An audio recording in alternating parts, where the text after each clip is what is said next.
우리가 디톡스하고 우리가 조금 피부를 보호할 수 있는 것들이 어떤 것들이 있는가를 조금 소개를 하겠습니다. 자, 첫 번째는 인삼입니다. 야, 인삼은 이제 1900 그 인삼 심포지엄 연구에서 보면요.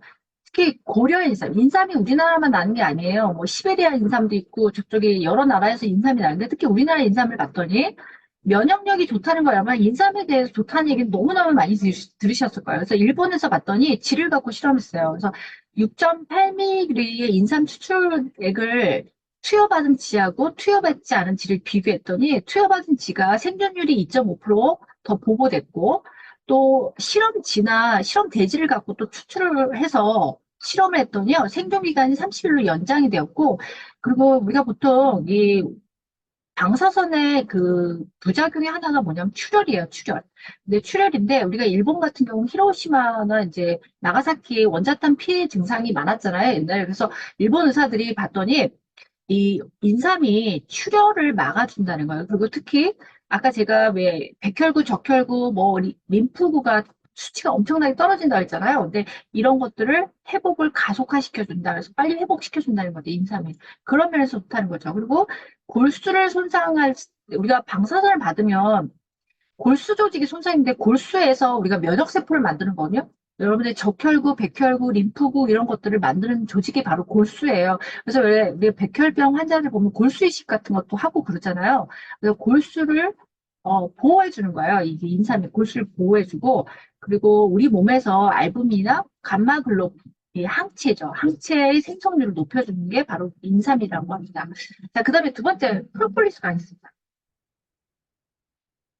자, 여러분들 프로폴리스는 많이 들어보셨을 거예요. 우리가 보통 그 벌들이 집을 지을 때 밀봉제, 고정하는 밀봉제인데요. 이게 방사선 때문에 생긴 피부염을 치료해주는 효과가 있고요. 이 프로폴리스에는 여러분들 알고 있는 비타민 뭐 B1, B2, B3, C, H, E, 그 다음에 뭐 여러 가지 마그네슘, 알루미늄, 구리, 아연, 망간, 코발트 이런 미네랄 원소들이 다량으로 들어있어요. 그래서 특히 프로폴리스는요, 여러분들이 알고 있는 천연 항생제의 역할을 해요. 우리가 항생제는 부작용이 있잖아요. 여러분들이 우리가 약국에서 파는 그 항생제는 이 부작용이 심한데 프로폴리스는 천연 물질이기 때문에 천연 항생제의 역할을 하면서 내성도 없고 부작용이 전혀 없어요. 그래서 아까 피부가 화상이 입는다 했잖아요. 방사선에 대해서 화상이 입었을 때 우리 프로폴리스를 먹기도 하고 또 프로폴리스 연고 같은 것들이 요즘 제품으로 나와 있는 게 있거든요. 그런 것들 바르시면 빨리 상처가 안 문다는 거죠. 자, 그래서 이런 것들도 사용해 보시고요. 자, 그다음 화분단 가겠습니다. 여러분 한번 화분단이 뭐 화분단은 이제 이렇게 꿀벌들이 어 꽃가루 같은 것들을 이렇게 묻혀가지고 이렇게 모으는 것들을 화분단이라고 하는데 이렇게 생겼어요. 그래서 이게 건강기능식품도 여러분들 많이 나와 있는데 이 화분단이요 방사선의 부작용을 막아주는 음식으로 입증이 되어 있고 옛날 소련의 연구를 봤더니요 이 화분단이 생체 세포를 재생시키면서 장기나 호르몬 자극, 기력 증진, 항노화 이런 데도 효과가 있다고 알려져 있습니다. 자, 그 다음에 또 비엔나 대학에서도 이제 자궁암 환자들, 자궁암 환자들을 봤더니 화분단을 먹은 사람하고 안 먹은 사람하고 비교를 해봤어요. 그때 화분단을 먹은 사람들이 적혈구, 백혈구, 단백질 함량이 증가하고 또 먹지 않은 그룹하고 비교했을 때 여러 가지 부작용들이 적었다는 거예요. 예를 들면 여러분들이 뭐 오심부토, 우리가 보통 그 항암요법 받는 사람들이 증상이 이런 거잖아요. 오심부토, 식욕부진, 수면장애. 그래서 오심이 2분의 1로 줄고 식욕부진 5분의 1, 수면장애 2분의 1, 그다음에 대소변 문제가 2분의 1, 기력자가 3분의 1로 줄었다는 거예요. 그래서 함량은 하루 20g. 그러니까 밥 먹는 스푼으로 2스푼 정도. 우리 큰 스푼 있잖아요. 여러분들 아마 찾아보시면 건강기능식품 굉장히 많이 나와 있습니다. 이렇게. 그래서 2스푼 정도 먹었더니 효과가 있었다는 거죠. 자, 그리고 우리가 보면 또 유고슬라비아 사라예보 대학에서도 연구를 했어요. 근데 73년도에 생체 실험을 했어요. 생체 사람을 갖고 실험을 했더니 화분단을 먹었더니 면역력도 높일 뿐만 아니라 방사선 휴익증도 개선시켜주고 그다음에 우리가 알레르기 일으키는 히스타민 여러분들이 그 알레르기를 일으키는 히스타민 분비되면서 막 가렵고 재채기 나고 그러잖아요. 이 히스타민 생성을 억제해줘서 알레르기 반응에 효과가 있다는 거죠. 그래서 보통 알레르기 비염 결막염, 천식, 아토피 있는 사람들이 이런 거 프로폴리스나 하분단 같은 거 먹으면 효과가 있겠죠. 자, 그다음에 미국의 연구에서도 볼게요. 미국 연구도 쥐를 갖고 실험했더니 암세포가 줄어들었다는 거예요. 이 하분단을 먹였더니. 그리고 하분단을 먹였더니 암세포 분열이 중단되었고 먹이지 않은 쥐들은 암세포가 계속 증가되었다는 거예요. 그래서 이게 하분단이 엑스레이 치료를 받는 실험지를 보호해 준다는 그 사실도 밝혀졌다는 겁니다. 자, 그다음에 이제 스탠포드 대학에서도 보니까 어, 하분단이 잠깐만요. 하분단이 이제 실험지의 면역력을 높이고요. 엑스레이 저항 능력을 높였다고 보고하고 있고, 하분단 자체가 항균 효과, 균이나 바이러스, 곰팡이균 이런 것들을 막아주는 역할을 한다는 거죠.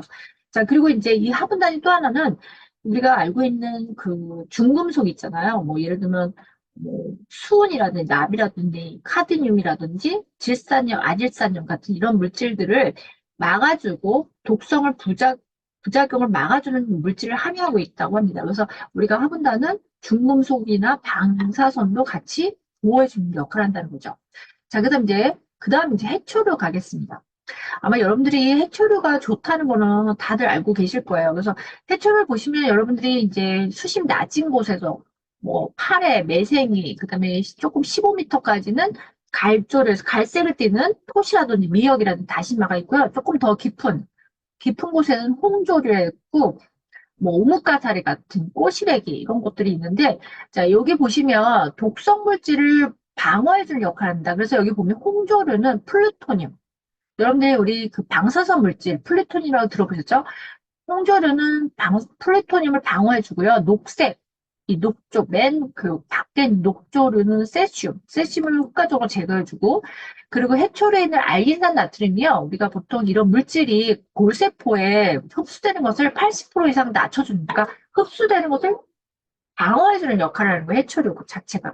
그렇기 때문에 여러분들이 굉장히 많이 드시면 좋겠죠. 그래서 예전에 우리나라에서 나는 토시나 이런 것들을 그 일본에서 대량으로 수입해 간다는 얘기를 제가 예전부터 들은 적이 있고 그 급식을 하는데 급식에 해초류가 식사에 매일 나온다는 얘기를 제가 일본 그 얘기를 들었거든요. 그래서 해초류가 굉장히 그런 방사선을 방어해주고 흡수를 막아주는 역할을 한다는 거죠. 그래서 여러분들도 좀 많이 드시기 바랍니다.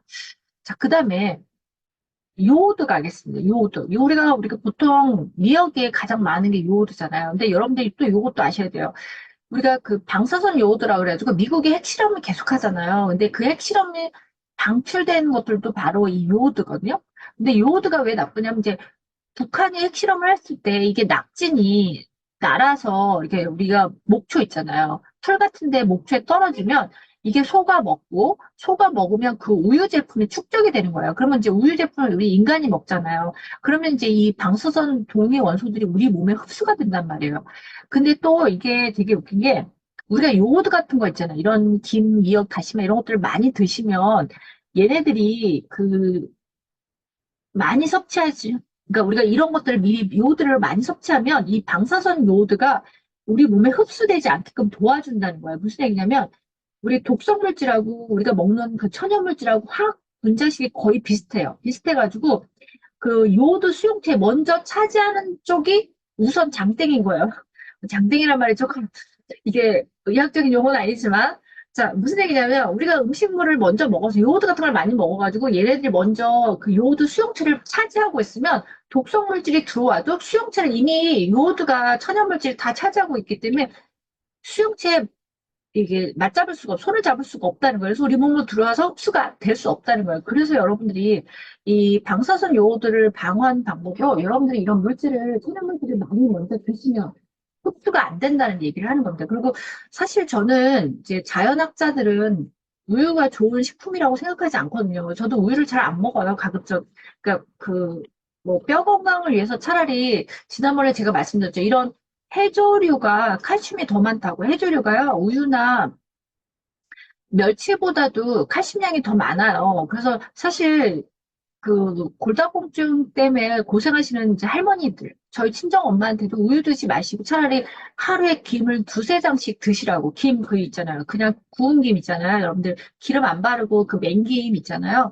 그 김을 차라리 하루에 두세 장씩 드시고 우유 드시 마시라고 저는 그렇게 얘기를 하거든요. 그러니까 우유가 이런 것 때문에 안 좋거든요. 이런 것들. 이 요드다든지 아니면 또 우유에 우리 유제품에 넣는 뭐 성장 촉진제 이런 것들, 항생제 이런 것들 많이 넣거든요. 그 먹이 사료에. 그래서 이런 것들 때문에 그렇고요. 어쨌든 요들 많이 먹으면 방사선 물질이 흡수될 수 없다. 왜냐하면 그 수용체를 먼저 차지하기 때문에, 자리를 차지하기 때문에 그렇고요. 그 다음에 이제 녹차가 좋다는 거 많이 아실 거예요. 근데 녹차 카테킨은 어, 우리 방사선 물질 중에 스트론튬의 피해를 막아준다고 합니다. 그래서 이 카테킨이 스스로 체내 스트론튬의 피해를 막아주는데요.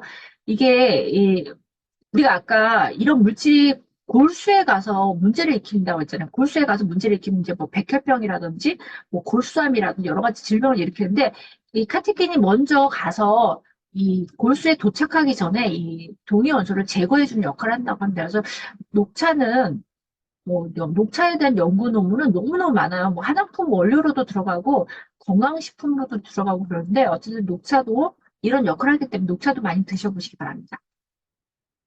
자, 이제 거의 다 왔습니다. 자, 이제 비트 가겠습니다. 비트. 자, 이렇게 생겼어요. 비트. 제가 해독 주스 만들 때 꼭 넣는 게 비트인데요. 이 비트는 제가 그 혈관 디톡스 할 때도 설명을 드렸던 것 같아요. 혈관 건강에도 굉장히 좋은 게 비트거든요. 근데 여기에 들어있는 많은 미네랄들이 독성 물질을 해독하는 작용을 하고 있고, 특히 비트에 철분이 많이 들어있어요. 근데 철분이 이 플루토늄, 이 플루토늄 같은 것들이 독성의 체내에 흡수되는 것을 방어해주는 역할을 해요. 그 쥐를 갖고 실험했더니 실험쥐한테 비트가 20% 섞인 음식물을 먹였더니 비트를 먹이지 않은 실험쥐에 비해서 세슘 독성이 거의 97에서 100%까지 예방이 되었다고 합니다. 우리 요즘에 그 일본 방사선에 제일 문제가 되는 게 뭐예요? 이게 세슘 가잖아요. 세슘. 우리 방사선 물질 지금 방류하고 있잖아요. 일본이. 그래서 여러분들 해산물 먹는 거 굉장히 찝찝하게 생각하는데 그게 이제 그 중에 물질이 세슘이거든요. 그래서 여러분들이 비트도 좀 많이 활용해 보시기 바랍니다. 그리고 비트를 많이 먹인 쥐를 봤더니 생존 기간도 50% 증가했다고 합니다. 자, 그래서 비트도 좋은 식품이고요. 자, 그 다음에 이제 거의 다 왔습니다. 스피루리나. 스피루리나는, 해초류예요. 단세포 해조류고요. 이게 우리가 보통 우리 아까 화학요법이나 방사선요법을 받으면 이 백혈구 숫자가 떨어진다고 했잖아요. 림프구 세포들이, 그러니까 면역세포들이 다 숫자가, 골수가 망가져서 면역세포들이 숫자가 줄어든다고 얘기했는데 그 백혈구의 감소 속도를 늦춰주고 또 중금속을 배설을 촉진해주는 역할을 합니다. 자, 그 다음 이제 알로에베라도 굉장히 좋습니다. 알로에는 피부 건강에 굉장히 좋아요. 저는 지금도 예전에 여드름이 많이 나가지고 알로에베라 젤을 지금도 쓰고 있는데 여드름이 나거나 아니면 뭐 진정작용, 염증이 있거나 이러신 분들은 알로에베라 젤 있잖아요. 가격도 굉장히 싸요. 이걸 꾸준히 좀 발라보시길 원하고 그다음에 이제 우리가 화상 입었을 때 우리가 지금 방사선 화상이라는 얘기를 제가 말씀드렸잖아요. 우리 암 환자들이나 이럴 때 방사선이 때문에 피부가 화상을 입거든요. 그때 화상, 창상, 절상, 그러니까 상처가 나거나 이런 것들을 다 치료해주는 역할을 해요. 그리고 특히 피부의 각질세포의 각화증하고 궤양을 억제해주고요. 방사선을 방어해주는 역할을 합니다. 우리가 아까 방사선 화상을 입으면 피부가 가렵고 그 환자들 보면 막 피부 가렵고 화상 있고 통증 그리고 막 손끝 발끝이 갈라지고 그리고 여기가 막 딱딱하게 굳어가지고 제가 그 아는 지인이 이제 환자가 같은 사무실에 근무를 하는데 손끝 발끝이 이렇게 갈라져가지고 여러분들 왜 손끝으로 이렇게 펜 지는 게 아무렇지 않잖아요. 아프지 않잖아요. 근데 암 환자들은요. 요 끝이 막 갈라져서 이 펜을 지는 것조차도 아파가지고 이걸 못 찢는데요. 그래서 골무 이렇게 골무 같은 것들을 손가락 끝에다 마디 끝에다 다 끼고 일을 한다는 얘기를 제가 들었거든요. 사무실에서. 좀 제가 너무 안타깝다 이랬는데 어찌됐든 암 환자들이 보면 이 손끝 발끝이 갈라져서 이 손끝이 따가워가지고 뭘 지지도 못하고 걸음도 잘 못 걷는 이유가 발끝이 쩍쩍 갈라져요. 꼭 마치 나뭇가지 갈라지듯이 쩍쩍 갈라져가지고 거기서 출혈도 나타나고 염증도 생기고 이래가지고 걸음을 잘 못 걸을 정도로 아프다고 제가 그 암 환자들한테 그런 얘기를 들었거든요. 그래서 여러분들이 이때 이제 이 알로에가 그런 방사선을 방어해줄 뿐 아니라 궤양을 빨리 완쾌시켜주고 재생시켜주는 역할을 하는 게 바로 알로에예요. 그래서 여기 봤더니 이 미국에서 어, 엑스레이하고 라듐으로 인한 화상, 염증, 피부 궤양 환자 50명을 대상으로 알로에베라로 치료를 했는데 알로에베라를 썼더니 24시간 내에 환자들의 가려움증이나 화상이 완전히 가라앉았다 이런 연구 결과도 있습니다. 그래서 알로에베라도 굉장히 좋고요. 여러분들 이렇게 발라도 좋지만 요즘 제품으로 나와 있는 것도 많으니까 제품도 굉장히 싸요. 그래서 한번 발라보시기 바랍니다. 자, 그래서 우리가 알로에라는 거는 이제 피부 결손도 방어해주고 특히 방사선에 의한 2도, 3도 화상. 우리가 1도는 빨갛게 되는 거, 2도는 그 수포, 물집 생기는 게 2도고요. 3도는 피부의 깊은 조직, 심부 조직이 손상되는 게 3도예요. 근데 3도 정도 되면 우리가 피부 이식을 해줘야 되거든요. 3도는 손상이 많이 돼서 피부 이식까지 해줘야 되는데 이 알로에베라가 2도, 3도 화상을 치료해 준다고 합니다. 그래서 이 동물 실험을 했더니 방사선 스트론튬을 쏘인들이 봤더니 알로에베라로 사용해서 치료했다는 기록들이 많이 나와 있습니다. 자, 그래서 이제 마지막 가겠습니다. 끝났습니다, 이제. 그래서 알로에베라가 조직을 재생시켜주는 역할을 하는데 그 역할, 이제 항생제 역할, 항염증, 진통제 효과를 하는데 그 마그네슘이 많이 함유되어 있고요. 또 항염 작용도 있고, 그다음에 혈액 응고. 우리 아까 암 환자들이 출혈이 있다고 했잖아요. 이렇게 출혈되면서 막 갈라지고 그런다 했잖아요. 그것들을 조직을 재생하고 개선해주는 역할을 하고 그 요 통통한 부위에서 나는 요 즙, 여기 요게 효과가 있거든요. 그래서 요게 효과가 있다고 합니다. 자, 그래서